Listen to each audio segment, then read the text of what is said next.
বৰাগাঁৱত দলবদ্ধ বলাৎকাৰৰ বলি হোৱা যুৱতীক উদ্ধাৰ উল্লেখযোগ্য যে আজিৰ পৰা প্ৰায় 1.5 মাহ পূৰ্বে দুৰ্ভগীয়া যুৱতীগৰাকীক দলবদ্ধ বলাৎকাৰ কৰিছিল কেইটামান নৰপিশাচে 8টাকৈ নৰাধমে এই ঘৃণনীয় কাণ্ড সংঘটিত কৰিছিল আৰক্ষীয়ে 8টাকে গ্ৰেপ্তাৰ কৰি কাৰাগাৰলৈ নিক্ষেপ কৰিছিল কালি সন্ধানহীন যুৱতীগৰাকীক জালুকবাৰীৰ পৰা উদ্ধাৰ কৰে আৰক্ষী আমি পুনৰ জনাইছো এই মুহূৰ্তৰ এটা ব্ৰেকিং নিউজ বৰাগাঁৱত দলবদ্ধ বলাৎকাৰ বলি হোৱা যুৱতীগৰাকীক উদ্ধাৰ উল্লেখযোগ্য যে আজিৰ পৰা প্ৰায় 1.5 মাহ পূৰ্বে দুৰ্ভগীয়া যুৱতীগৰাকীক দলবদ্ধ বলাৎকাৰ কৰিছিল কেইটামান নৰপিশাচে 8টাকৈ নৰাধমে এই ঘৃণনীয় কাণ্ড সংঘটিত কৰিছিল আৰক্ষীয়ে এই 8টাকে গ্ৰেপ্তাৰ কৰি কাৰাগাৰলৈ নিক্ষেপ কৰিছিল কালি সন্ধানহীন যুৱতীগৰাকীক জালুকবাৰীৰ পৰা আৰক্ষীয়ে উদ্ধাৰ কৰে আৰু বিষয়ে অধিক জনাব আমাৰ জ্যেষ্ঠ সাংবাদিক ধৰ্মেন্দ্ৰ কলিতাই বৰাগাঁৱৰ যি ধৰ্ষণ কাণ্ডৰ যিকেইজন মূল অভিযুক্ত আছিলে সেই গোটেইকেইজনক ইতিমধ্যে গড়চুক আৰক্ষীয়ে গ্ৰেপ্তাৰ কৰিছে তাৰ সমান্তৰালকৈ যদি চোৱা যায় যিগৰাকী যুৱতী আছিলে অৰ্থাৎ সেই যুৱতীগৰাকীক বৰাগাঁৱৰ যিটো দুৰ্গা মন্দিৰ প্ৰাংগণ আছিলে সেই দুৰ্গা মন্দিৰ প্ৰাংগণৰ ভিতৰত আচলতে 8জনকৈ নৰপিশাচে দলবদ্ধ ধৰ্ষণ কৰিছিলে আৰু পৰৱৰ্তী সময়ত সেই গোটেই যিটো ভিডিঅ' আছিলে গোটেই ভিডিঅ'টো তেওঁলোকে আচলতে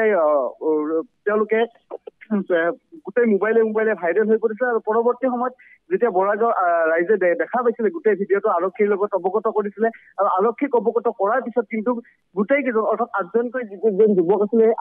আটাইকেইজনক ইতিমধ্যে গড়চুক আৰক্ষীয়ে জেল হাজতলৈ প্ৰেৰণ কৰিছে তাৰে ভিতৰত যিকেইজন যুৱক আছিলে এক নম্বৰত যদি চোৱা যায় যে কুলদীপ নাথ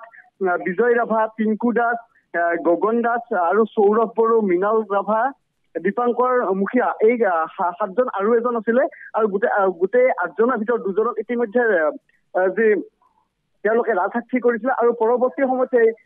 6জনক ইতিমধ্যে গড়চুক আৰক্ষীয়ে জেল হাজতলৈ প্ৰেৰণ কৰিছিল আৰু যিগৰাকী যুৱতী আছিলে সেই যুৱতীগৰাকীক কিন্তু ইতিমধ্যে গড়চুক আৰক্ষীয়ে যোৱাকালি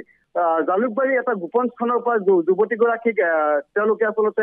আটক কৰিছে তেওঁলোকে গোপন খবৰৰ ভিত্তিতে যুৱতীগৰাকীক আটক কৰিছে আৰু ইতিমধ্যে জালুকবাৰীৰ যি ষ্টেট হোম আছে সেই ষ্টেট হোমত যুৱতীগৰাকীক তেওঁলোকে ৰাখিছে আৰু হয়তো আজি দিনৰ ভাগত যুৱতীগৰাকীক যি প্ৰাথমিক চিকিৎসা কৰি যি আৰক্ষীৰ যিসমূহ ব্যৱস্থা থাকে সেইসমূহ ব্যৱস্থা কৰি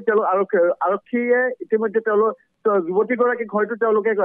আদালতলৈ প্ৰেৰণ কৰিব আৰু যিটো কেছ হৈছিলে আচলতে সেই কেছটোৰ যদি আপুনি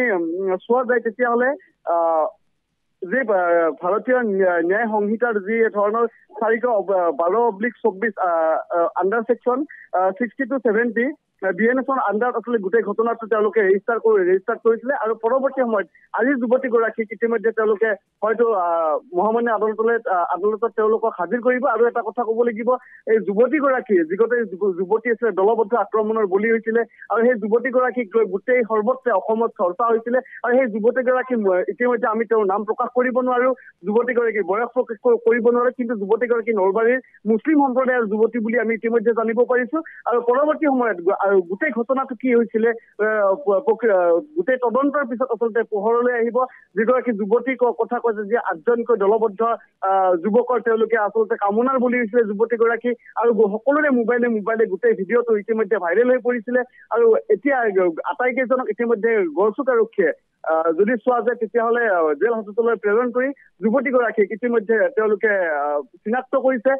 আৰক্ষীয়ে চিনাক্ত কৰিছে আৰু যুৱতীগৰাকীৰ তদন্তৰ ওপৰত ভিত্তি কৰি আকৌ গোটেই ঘটনাটো কেনেকে ধৰণে তদন্ত কৰিব পাৰে সূক্ষ্ম তদন্তৰ পিছতে যুৱতীগৰাকীৰ ষ্টেটমেণ্টৰ ওপৰত ভিত্তি কৰিয়ে গোটেই ঘটনাটো ইতিমধ্যে আৰক্ষীয়ে ইতিমধ্যে তদন্ত কৰিছে আৰু তাৰ সমান্তৰালকৈ যদি কোৱা যায় যিহেতু প্ৰথম খবৰ আচলতে নিউজ লাইভে গোটেই ঘটনাটো ব্ৰেক কৰিছে আজিও সেই গোটেই খবৰটো যিটো আচলতে গোটেই তদন্তৰ ভিত্তিত আচলতে যিগৰাকী